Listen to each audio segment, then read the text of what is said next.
kalau kita cerita tentang usus yang bocor, usus yang bocor tadi yang bahasa kerennya leaky gut, itu obatnya apa? Makan kurma. Coba rutinkan makan kurma 7 butir satu hari, bijinya Anda sangrai, kemudian dihancurkan, bikin kopi. Bermanfaat, karena biji kurma juga mengandung antioksidan. Anda makan alpukat, dikerok alpukatnya, kasih kurma, kasih madu, bijinya diparut, seduh pakai air panas, jadi teh antioksidan. Sesimpel itu coba. Nasinya diubah. Bagaimana cara makan yang baik? Cara makan yang baik. Baik, saya ceritakan begini. Anda mungkin gini, kalau Anda lihat jeruk nipis atau mangga masih mengkel, jeruk nipis atau mangga masih mengkel, kira-kira kalau kita merhatiin itu lama-lama ngecas nggak? Nah itu ngecasnya itu tuh keluar enzim sebenarnya. Maka itu sebab dalam Al-Quran Allah mengatakan makan buah itu sebelum makan beratnya, karena kita butuh enzim untuk ngolah makanan tadi gitu loh. Maka kalau mau makan buah dulu, kalau nggak makan minum. Itu sebabnya dalam kondisi perut kosong, karena tiap hari kita puasa loh, tiap hari itu kita puasa. Kapan mulanya? Waktu tidur, ya kan? Ba'da Isya kita tidur. Kalau Nabi kan kebiasaan Nabi Ba'da Isya beliau tidur, terus bangun nanti malam mandi kalau tempat mandi, terus paginya nanti bangun, kita sholat subuh segala macam. Nah pagi itu kan judulnya puasa. Puasa tuh kalau Nabi berbukanya pakai apa? Kurma. Setiap hari itu coba rutinkan makan kurma 7 butir. Usus kita itu perlahan-lahan akan ditambal kalau bahasa saya itu sama kurma tadi. Ya, kalau usus sudah benar, maka mensnya akan baik, spermanya akan baik, ovum akan baik, tulang perlahan-lahan akan dengan baik. Karena 80% imunitas kita itu dibikinnya di usus. Ya, maka tiap hari kita puasa. Maka pagi-pagi itu saran saya, jangan banyak makan makanan yang miskin enzim. Jangan banyak makanan yang tinggi gula.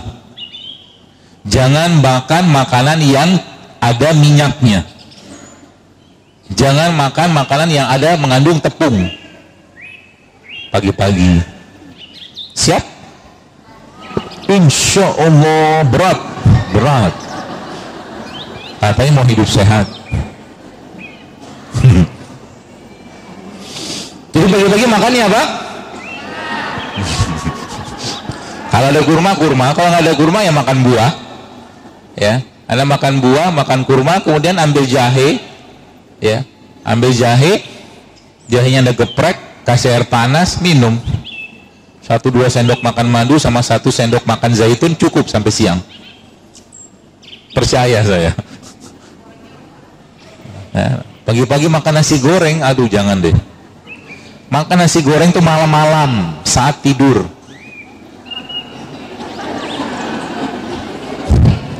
Iya.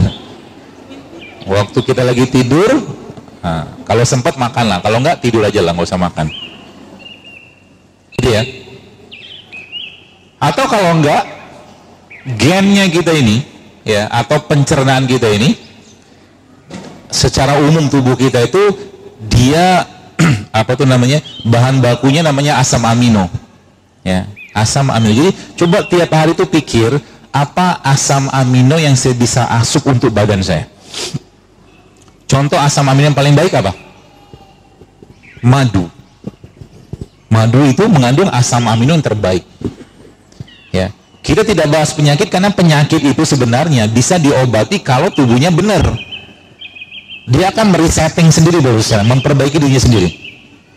Madu. Kemudian apalagi jenis asam amino yang terbaik yang kita bisa dapatkan? Ini asam amino.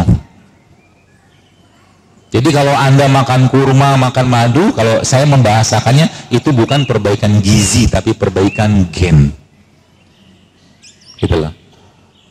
Modal ini juga luar biasa, tambah lagi dengan protein. Kalau ketemu kacang, kalau Anda nggak ketemu kacang, maka Indonesia punya salah satu protein yang paling baik, namanya tempe. Pagi-pagi ambil 2-3 potong tempe kecil, Anda campurin ke dalam madu, cemplungin, makan. Jadilah tempe ketemu madu. Rasanya enak. Belum pernah nyobain kan? Coba. Tempenya digoreng nggak? Oh enggak dong. Lah tempe itu udah matang belum? Udah, kan kedelainya udah direbus. Kedelainya udah direbus, jadi aman aja. Cari tempe yang sehat, kedelai lokal, ya, yang dibuatnya itu nggak diinjek-injek, katanya kan begitu. Gitu. Lalu potong-potong, atau kalau nggak bapak sekalian dibenyak-benyakin gitu kan, kasih madu, kasih suiran kurma, enaknya minta ampun. Cobain aja nanti. Dan itu akan jadi obat sebenarnya, karena kan tempenya sudah ada probiotiknya. Madu tuh asam amino, dia kategorinya lebih, saya menganggap madu itu lebih ke prebiotik sebenarnya, tapi dia bisa berubah bentuk. Kemudian ya, probiotik pada tempe, ada madu, ada asam amino tadi, makan sama kurma prebiotik. Atau kalau enggak pagi-pagi itu tempe di jus sama kurma juga bisa. Enak kok rasanya, tetap enak. Ya, tempe itu enak. Sarapan. Jadi pagi-pagi jangan banyak yang aneh-aneh. Ya, nggak ada tepung, nggak ada minyak, nggak ada nasi, nggak ada gula. Ya, saya tidak melarang Anda makan karbohidrat. Yang saya sampaikan adalah nasi putih. Anda tetap butuh ini karbohidrat. Kan gula juga kan. Kalau Anda mau ganti dengan karbohidrat yang lain boleh. Nah, beras merah, beras hitam, beras coklat, nggak masalah. Atau nggak makan beras pun nggak apa-apa. Kentang juga boleh kan. Ubi juga karbohidrat. Gitu loh. Atau juga nanti supaya nasinya, kan zaman sekarang ini kan nasi itu kan sudah merupakan produk yang saya harus katakan nasi itu miskin enzim. Karena enzim dia kan sudah dibuang. Di mana enzimnya atau mungkin seratnya dia letaknya ada pada kulitnya. Nasi itu. Maka kalau Anda tetap pengen makan nasi, caranya toppinglah nasinya itu dengan bahan-bahan nutrisi atau bahan-bahan gizi yang penting. Caranya gimana? Saya ajarin caranya. Dan ini kalau Anda kerjakan, BAB akan lancar, ya. Kemudian pembuluh darah Anda akan melentur kembali. Lama kelamaan nanti siklus mensnya, ya, atau mungkin moodnya juga akan diperbaiki sama dia. Caranya Anda ambil serai, kemudian bawang putih, bawang merah, bawang bombay juga nggak apa-apa. Mau minum tangan kiri ya, lupa, kelihatan. Kan kebiasaan kan. Ya, serai, bawang putih, bawang merah, sama cabai sedikit. Cabainya nggak usah pedes-pedes, cabai merah biasa aja.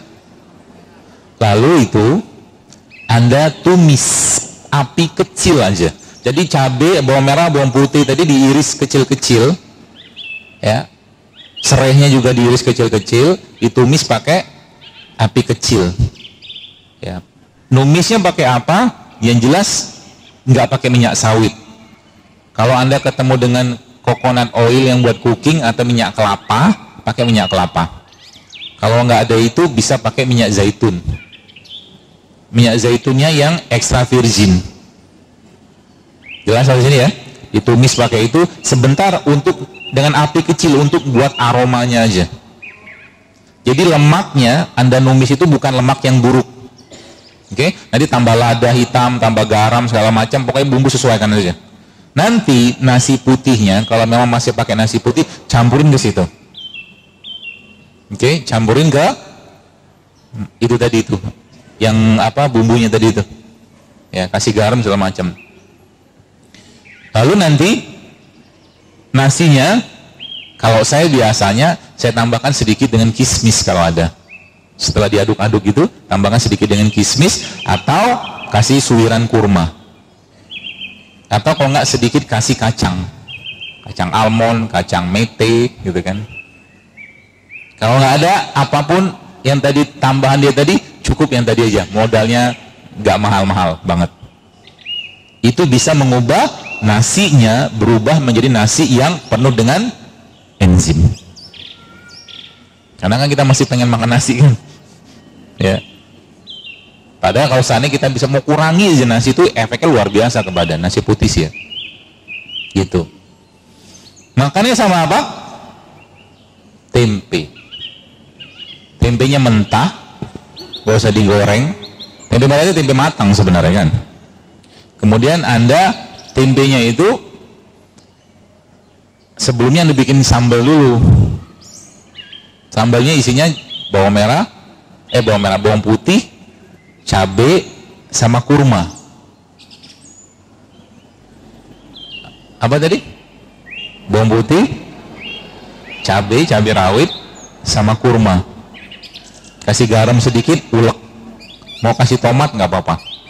Itu akan jadi sambal enzim kalau bahasa saya. Ya.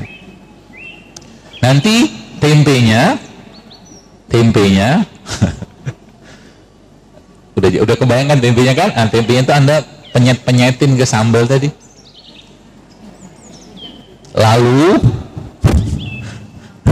udah mulai ngeces. Enak banget itu, ya Allah. Saya nggak kebayang, udah sehat, enak minta ampun, dan modalnya murah. Modalnya nggak banyak-banyak gitu kan. Lalu nanti udah dipenyet-penyet tuh Anda aduk. Udah hancur kan tempenya kan?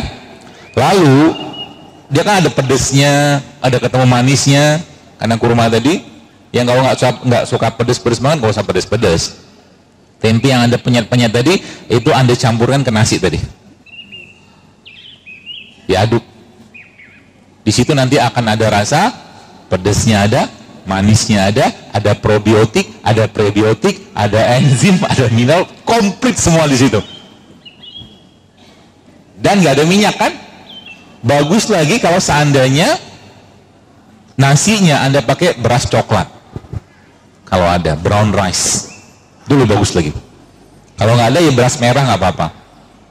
Kalau ada lagi beras hitam lebih bagus. Karena beras hitam itu beras yang paling tinggi antioksidannya.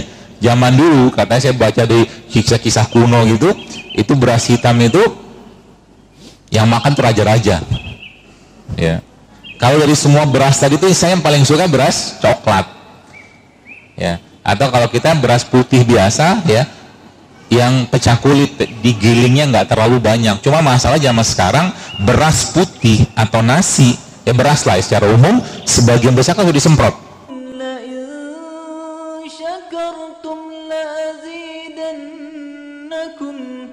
ولئن كفرتم إن عذابي